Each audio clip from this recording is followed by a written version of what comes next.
Hello, I'm live. Hello, my name's Caoimhín, or Kevin. Now I'll show you my screen. There's my name. You can call me Kevin. I work in a Gaelic college in the island of Skye. So I use the Gaelic version of my name rather than the altered English version. And take a note of my email address because I won't have time to cover everything here. So if you want to, if you're interested, you can email me afterwards. I'm happy to do another Zoom, another talk if people want to know more, or you can contact me via Facebook here. I live in the island of Skye, which is here. I was brought up in Ayr via English. My mother was from the west of Ireland, County Clare. I learned Scottish Gaelic and Irish Gaelic, and I've worked for 30 years teaching computing in a Gaelic college in the island of Skye here, as well as Scottish and Irish Gaelic, which are similar, like Italian, Spanish.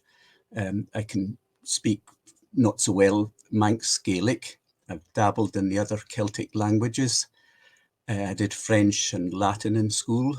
Et si vous voulez écrire des questions en français, je vais comprendre probablement et répondre en anglais. Oder ich verstehe auch Deutsch, und wenn Sie lieber auf Deutsch Fragen schreiben will, dann verstehe ich und antworte ich am Ende auf Englisch. I've dabbled in other languages that are Western European. I'm not a true polyglot. I'm a sort of Western Indo-European polyglot. Now, let's go into the website, which is here. That's the college where I teach Solmo Rostig, part of the University of the Highlands and Islands, Academic United Kingdom. And we'll go in. Right. Bunadas, database of cognate words. Cognate words mean related words like German house, English, English house. They're not always so obvious. If you're learning French, then maison doesn't look anything like house.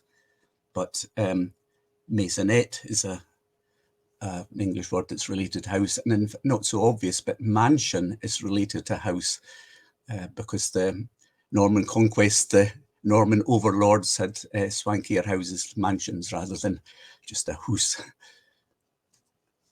I'm going to be looking at Bunadas, but before I jump in and find the word, a quick look at these other buttons here. SMO is the college where I teach, Solmo Rostig, which is in the island of Skye. You can see some pictures of it here in the top left, but let's go back. That's not much interest unless you're interested in Gaelic. Changa is the Gaelic for language, tongue, and there are some other language resources here.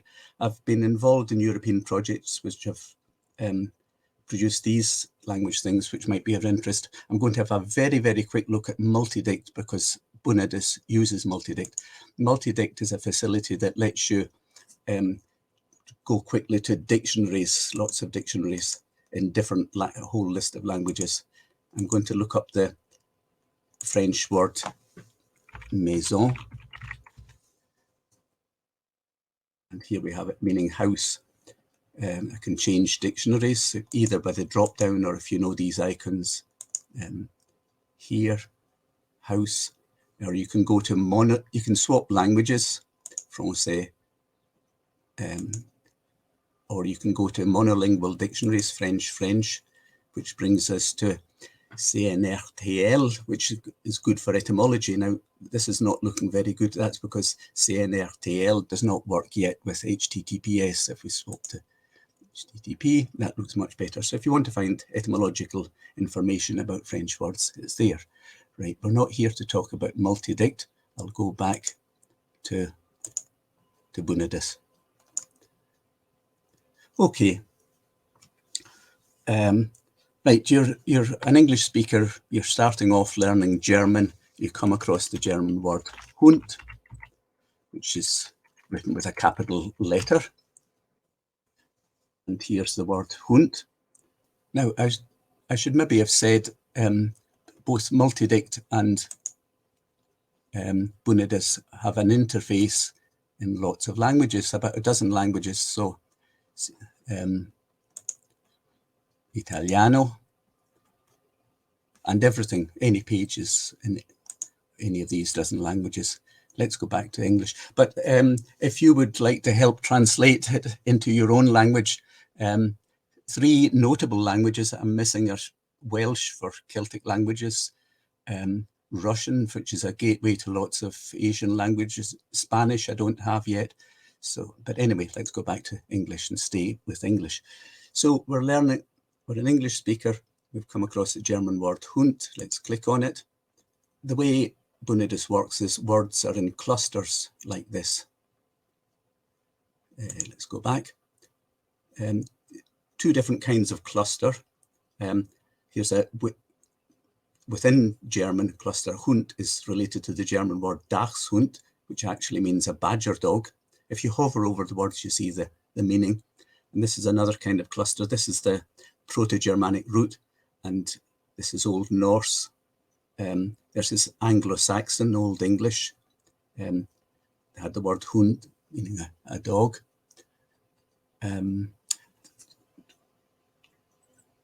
These faint numbers, 1, that's the number 0 means this is thought of as the center of the cluster. You can define one word as the center of the cluster. You don't need to, but and usually the words are 1 step away from the center, but you can change that. We could click in the Anglo-Saxon word, Old English word Hund, and then we see it's related to English hound, not surprisingly. We're also seeing this looks like greyhound is going to come up.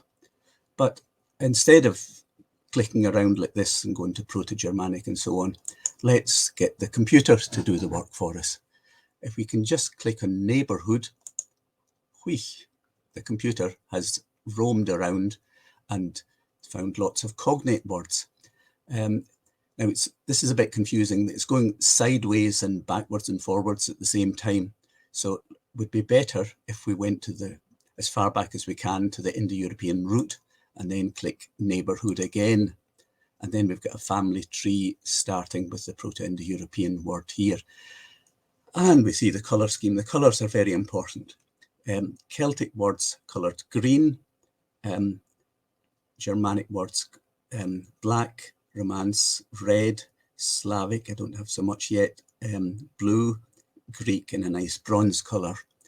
Each word has got a language code in front of it. It's worth learning these language codes. Some of them are obvious, EN for English, DE for Deutsch, FR for French. Some of them maybe not so obvious, some of them maybe not so important. That's Old Irish Senior for Old Gaelic. I try to have a meaningful colour scheme going from wishy-washy white colours for Indo-European, getting more defined as you go to the modern languages. Right, what else do I want to say about that? We'll go back to Hund, but let's go back to the home. You can go home by either clicking on this icon or by clicking on Bunadas up here. Let's say you typed Hund without a capital by accident. Whoops. Up till yesterday, you wouldn't have found the German word Hund at all. You just have found 2 Anglo-Saxon words because Bunadas is very fussy about capitals and accents. It regards Hund with a capital H and Hund with a small h as different words. Just in passing, these Anglo-Saxon Old English words, very faintly, you'll see these are called disambiguators. Now, this is very important to make the whole system work. There are 2 Anglo-Saxon words, one Hund. One means 100 and the other one means a hound, a dog, and we have to disambiguate them. And I'll be talking in passing quite a lot about Wiktionary because a lot of the information I'm copying over from Wiktionary, and I feel a bit, etymological information these days in Wiktionary is excellent, and it seems a bit of a waste of time copying it over. But the bother is Wiktionary, the structure is not very good. It hunt, you'll see word Bunadas works by numbers. Each word has a unique number, each cluster has a unique number, but Wiktionary makes lexical links based on the spelling, so it just doesn't work very well. So these disambiguators are occasionally very important. Let's go to German Hund again, and let's look at the neighbourhood again. Right, so lots of Celtic words, Germanic, but where's our Dachshund gone? Well, the reason we're not seeing that is we have to click this show super elements, and then we see, we go down to, the Celtic is rather exploded, but if we go scroll down to the Germanic, here we see German Dachshund gave English Dachshund, and this sign shows that it's a sort of super word. We've gone up in the world. The same things happened here. This is Welsh, Cornish. Key is a dog, corgi is a short dog, gave the English word corgi.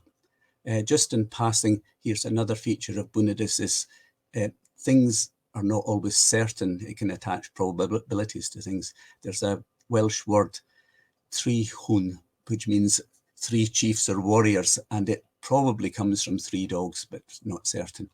So Bunadas knows about that.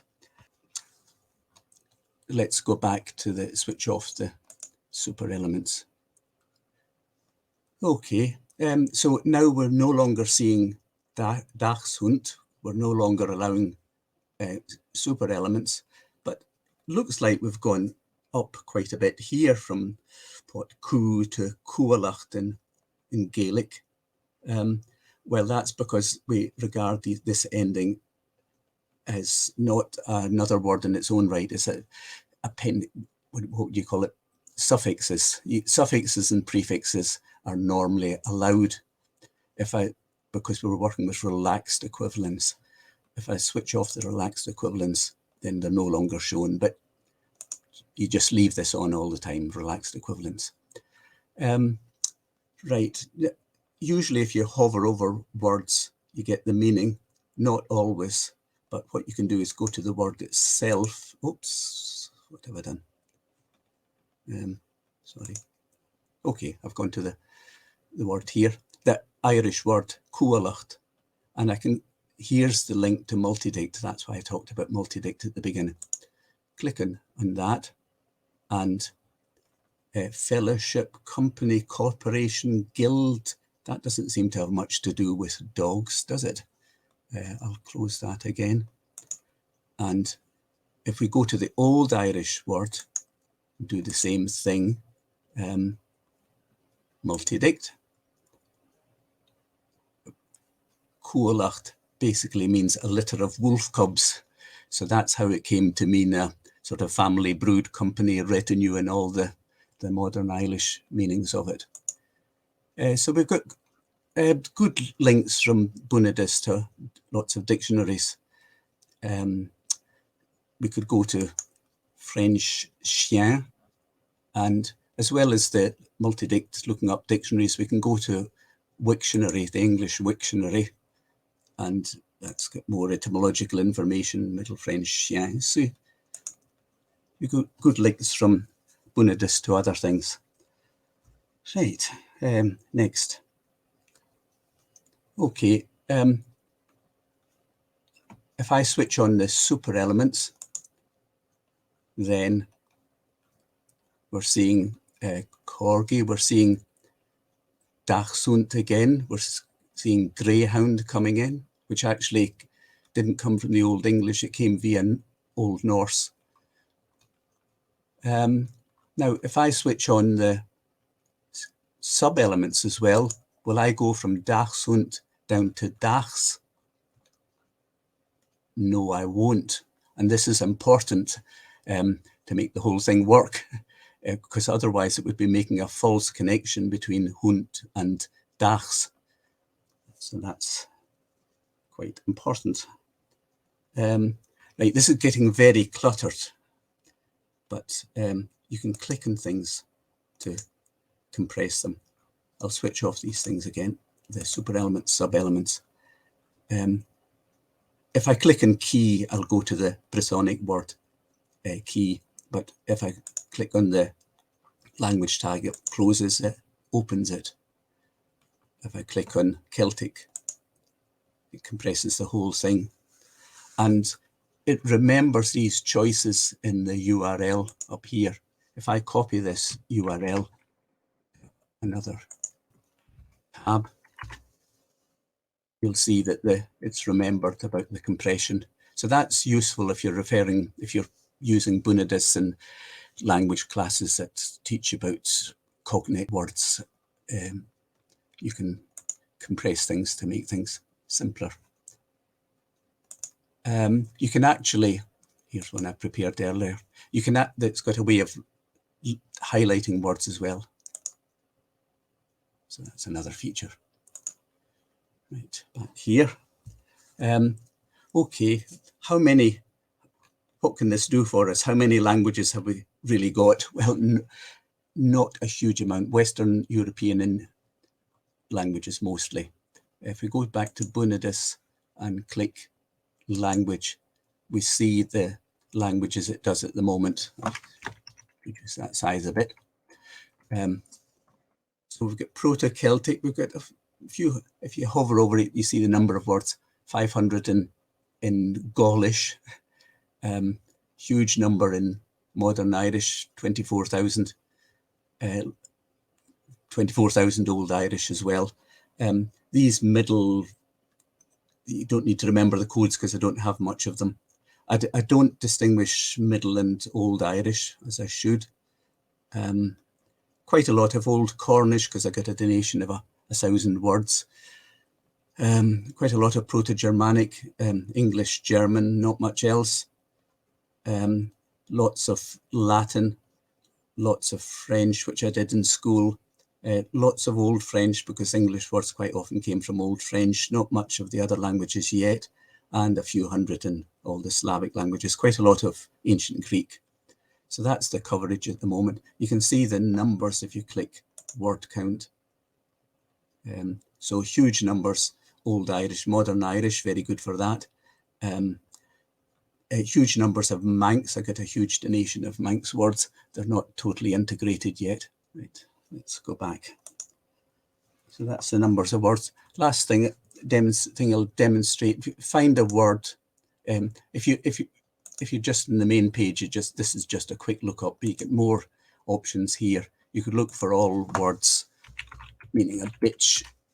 So there we have Russian suka, if I'm pronouncing it correctly, and so on. Or you can restrict yourself to certain languages. If I want to restrict myself to Russian, don't do this for English or Old Irish, there'll be far too many words. Oh, that's because I'm still on bitch.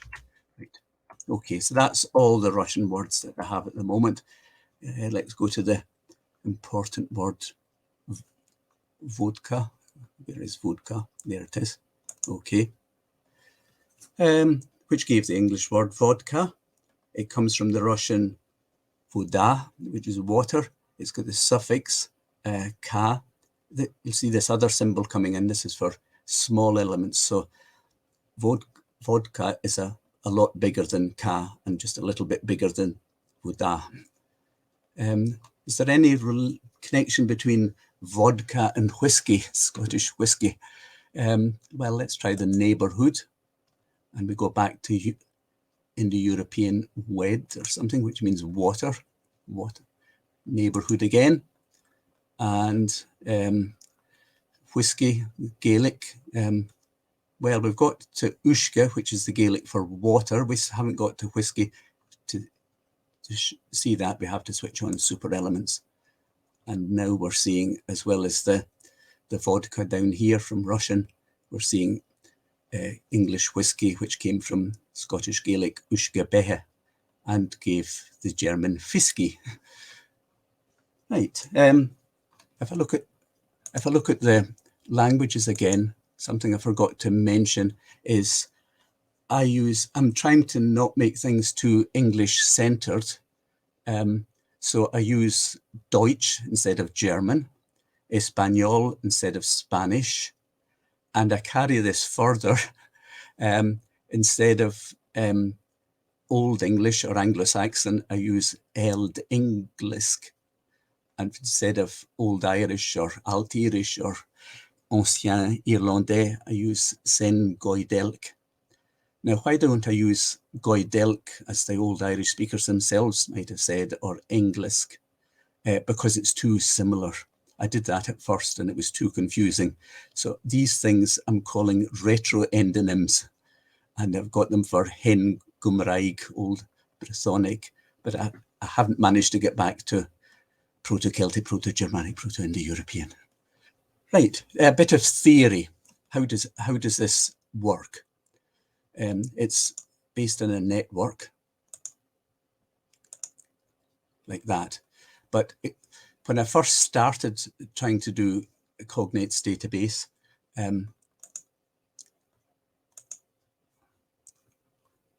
I had a more conventional kind of database. This is from a paper I gave about this Celtic cognates database nearly 20 years ago.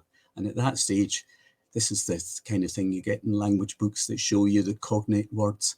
This is Scottish Gaelic, Irish Gaelic, Manx, Welsh, Cornish. What started all this off was we had a student at the college who was from Wales and was making connections between Scottish Gaelic words and Welsh words. And then she went through a Cornish dictionary and added them. Meanwhile, I was interested in this and I knew Irish Gaelic and added these in. And really, you want to combine these together like this. This is the Gaelic word for river, Avon, which gave the river Avon, Shakespeare. This is name, Enw in Welsh, which is gave English nominate, onomatic, anonymous, or English cognates. It didn't work. There were too many columns. These things, what I said at the time, needed automatic procedures to help combine these rows together. It never happened. That you could have different English cognates here that couldn't be squashed together. The basic problem is that you don't have one word in Gaelic corresponds to one word in English. So this didn't work. So the answer was the network database. Before we look at networks, computer structures, here's a tree structure. The way your files are organized in the computer, you've got your root folder and your subfolders, sub-subfolders and whatnot. If they get directionality, here's a root. One thing about trees is they don't have cycles. You can't go from 4 to 6 to 10 back to 4. There's only one way to get from 7 to 10. You go back as far as you need to, and then you go forward. No cycles. In a network, on the other hand, you do have cycles. And this is the way that Bunadas is structured. Words are linked via clusters to other words. So this is Jen is friends with Alberto, is friends with Arik, is friends with Marco, is friends with Johan, is friends with Luda, back to friends with Jen. You've got cycles. So that's how Bunadas stores things. How does it get these trees? Well, you start at Hunt, or the Indo-European root, and you get what computer scientists call a minimal spanning tree.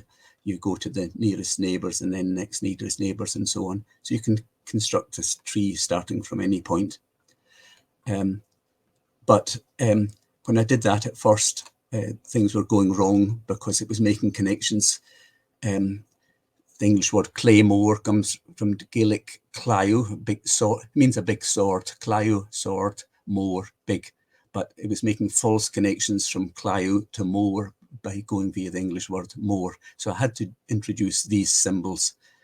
And so Here's an example from Gaelic, Príomh Rad, main road, Gaelic word Príomh, main, prime, Príomh Minister, prime minister. So you can go down from Príomh Rad, main road, down to Príomh, up to prime minister, and these are connected. They both share the word Príomh. You can even go up to deputy prime minister, down to deputy, but you're not, if you go up, you're not allowed to go down, because otherwise you would be making false connections between Príomh and yes. So you're allowed to go, if you switched on going down, switched on going up, you can go down and up, but you can't go up and down, even if both are switched on. So that was progress. I found, though, that things were being too restrictive. And I had to introduce these symbols, which means almost equal. So here's how it kind of works. Príomh Rad, main road. This is the plural, a bit artificial. But Príomh Rodin is the main roads. So we go down from that to Príomh, back up to Príomh Minister, which is prime ministership, and down to Príomh Minister. Well, these small ups and downs via these symbols are allowed normally, whereas these big ones, whereas if you go up and down these parts of words, you can't. And you have to be careful and disciplined about it. If you break down words, it can have one main part with a symbol, lots of suffixes, prefixes, infix, but you can only have one of these. You can break it down into parts like das, hunt. You can have lots of these parts and any number of suffixes, prefixes, but if you've got one of these, you can't have any of those. That's all I have to say about the editing, except for one brief look at the editing facilities. You can't use the editing facilities. I can via login.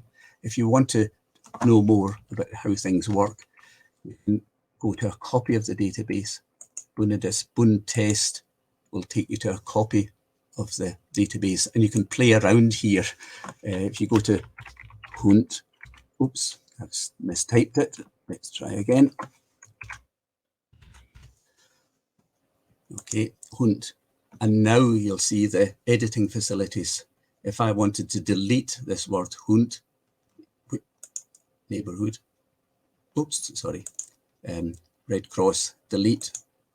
If I clicked delete, it would be gone in this copy of the database. I'll cancel. You can change the symbols and words with these. Oops, it's gone down to the bottom because I changed the symbol. I'll put it back again. You can change these metrics, plus, so one's gone up to 2 and things like that. So you can try out the editing facilities. The editing facilities are good. I'd be open to, I don't have time to do millions of words in all the hundreds of languages. I'd be open to cooperation if people are careful. So try out the editing facilities. The only way to get out of this Bun test is to go back home and change the Bunadas again. Right, time for questions. Take the top question. Do you ever have to use offline sources to find or verify info? Yeah, I do. I'm using the English Wiktionary more and more. The information in Wiktionary is excellent. It's unfortunate that it's not well structured. They made some dreadful design decisions 20 years ago. Homographs and within languages, between languages are all in the one page. For information, it's good, but it's not. Sometimes it disagrees with itself. Sometimes you might get more information about a Proto-Germanic word by looking at the English word than you do from looking at the Proto-Germanic word itself. And yeah, I have to make decisions. For the Celtic languages, I go to dictionaries. There's some Breton etymological dictionaries online. Yes, I do look at these. Have you ever had occasions when it was believed there was an etymological link were actually cognates? Yeah, well, there are loads of false cognates, French feu and German Feuer is a famous one. That you'd swear FEU that they were related, but they're totally, completely unrelated. You can easily go wrong with cognates. I'm not an expert in etymology or Proto-Indo-European or anything. I'm quite good at compiling information, gathering it together from different sources.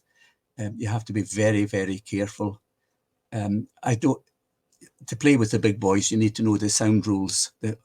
And I don't know the sound rules, and I'm a bit old to start learning them. There are lots of them. But yes, you can go wrong, and I do correct things. How long did it take to create the database? I've been going for about 5 or 6 years now, and it's based on the old Celtic cognates database from a long time ago. What would I like to add next? My plans. I need to do some cleaning up. I'm actually at the moment, I'm going through all the Proto-Brittonic words in Wiktionary, and I'm 3/4 way through. When I've finished that, I need to clean up the modern Irish, because one thing is you have to be standard. In Latin, do you use amo, which is the first person singular, which is fairly standard in Latin, or do you use amare, the infinitive? Well, you have to make decisions like that for all languages, really, and be consistent about it. And for the modern Irish, Old Irish links use the third person singular, whereas the Manx Old Irish links use the imperative. And I'd like to change everything to use the imperative, and then I need to clean up the Manx. Just keep going, keep going. Is your goal to have a full Indo-European language tree?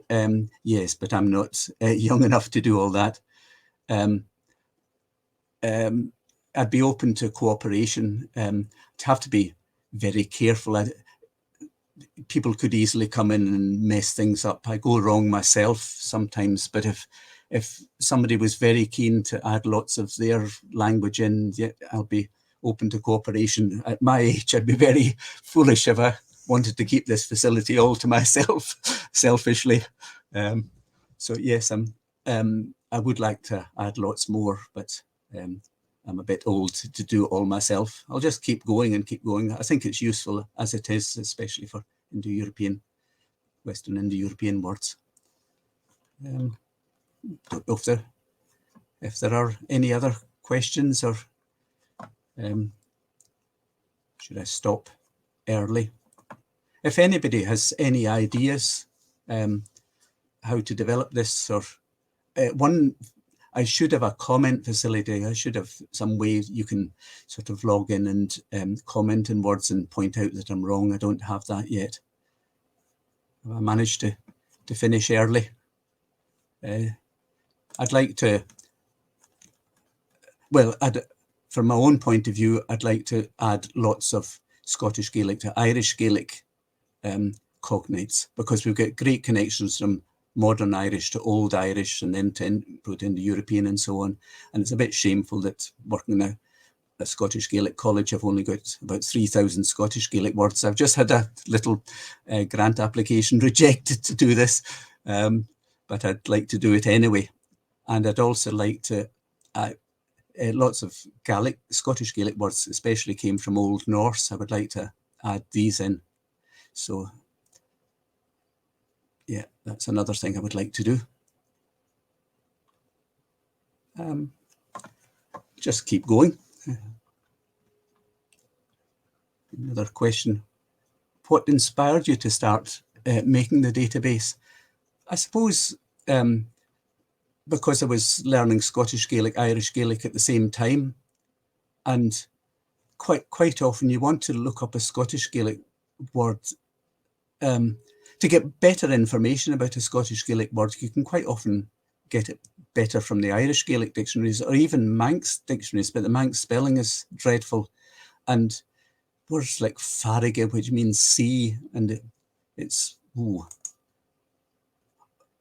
actually something. Let's go back. So something I should have pointed out in when you're searching for words, you can use wildcards. So there we have Old Irish farige. So you can see the different spellings of basically the same word. Irish Gaelic F-A-R-R, Scottish Gaelic F-A-I-R-G, Manx F-A-A-R. If you're trying to find this Scottish Gaelic word in an Irish or Manx dictionary or an Old Irish dictionary, you'll have bother. So it's just to try and organise things. And I also did a Manx course in the Isle of Man here, and this is very like Scottish Irish Gaelic. It's like Portuguese, Spanish, Italian, but the spelling system is very different. When I'm learning, I was going to Spanish classes, and whenever I came across a new Spanish word, if I could relate it to a French word or a Latin word, I did French and Latin in school, I could remember it. But if it was just a word on its own, I couldn't remember it. And I kept asking the teacher, well, this bother with Spanish words is quite a lot of them came from Arabic, and then you're wasting your time searching for French or Latin cognates. And I kept asking the teacher, is this from Arabic or is it, what's the French? And he didn't know. So I'm the kind of person that likes to save time, be lazy and relate words to other words. I think it helps a lot when you're learning vocabulary. And when you're starting off learning a language, you don't get much, it's a lot of hard work, especially learning vocabulary, and not so much enjoyment until you get to a breakthrough point, and then you start making use of the language to get more out of it, and then things go faster. But at the beginning, it's all a bit tedious, and if anything you can do to help with that by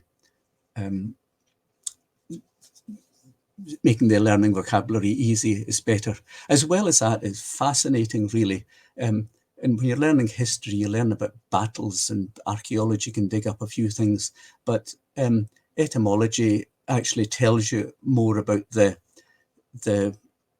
history of people and how words have,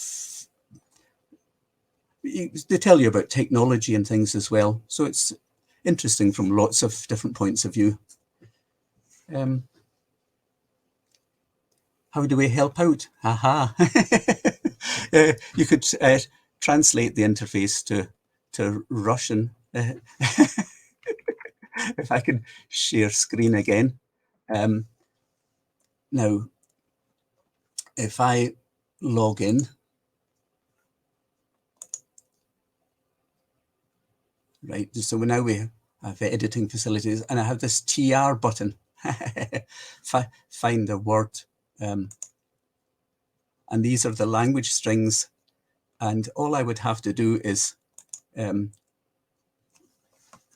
put RU in here and a Russian word, and translate the string. So we've got quite a nice user interface facility, and I'd be very happy to have it. As I say, the main languages, I'd like to have it in lots of languages, but the main big languages, Welsh from a Celtic point of view, Russian, Slavic point of view, Spanish is a big one that I'm missing. So that would be helpful. There's a few hundred strings to translate. If people are interested in getting trained on the editing facilities, how do I get back out of this? Bunadas. That'll do. Learning how to use these editing facilities. So we have Hunt. I can add new words to the group and whatnot. Then I could train you up, and I'd be happy to get help. So provided I'm sure that you won't mess things up. Yeah. Right. Well, I stop sharing again and go. Okay, I don't know. Is that enough? I'll stop a few minutes early. But do email me or contact me on Facebook, Caoimhín SMO on Facebook, and I'd be very happy to, if you want to know more, either one-to-one or in a little group, I'd be happy to tell you more. I'd be happy to do this talk in Gaelic or Scottish Gaelic or Irish Gaelic, peut-être en français oder auf Deutsch, if anybody's interested. Okay, right. I'll say bye-bye, and thank you for listening. And I'm really enjoying this polyglot weekend, and I'm looking forward to being lots of language practice rooms. If you meet me, then ask me more questions. Okay, bye-bye, everybody. Thank you.